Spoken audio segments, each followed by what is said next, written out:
देवादिदेव महादेव होइछन्ति भोलाशंकर पुणी से होइछन्ति त्रिनाथ।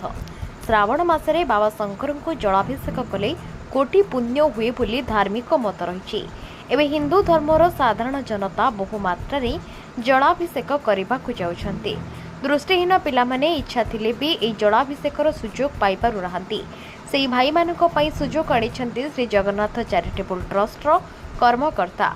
आज ओडिशार विभिन्न प्रांतरु आसिथिबा भाई और भौणी मानकु नेई बाबा कपिलेश्वर महादेव पीठरे जलाभिषेक करथिले।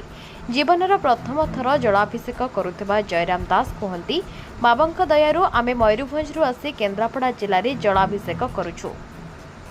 अन्य जणे भक्त विशु भावरे कांदी पकाइथिले। एहा भी थिला तांकर प्रथम अनुभूति। एहा थिला बाबांक महिमा। आज धार्मिक कार्यक्रम में सामिल थिबा भाई माने हेले ट्रस्ट सभापति श्रीजुक्त दमन महांती, उपसभापति श्रीजुक्त रश्मि रंजन बारिक, उपदेष्टा श्रीजुक्त विष्णुचरण महापात्र, मनोज कुमार राउत, बल्लभ महापात्र, मुन्ना साहू, शैलबाला महापात्र और सोना भाई।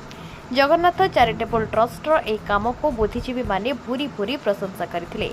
आळीरू दिलीप परिडांक रिपोर्ट, सृष्टि न्यूज।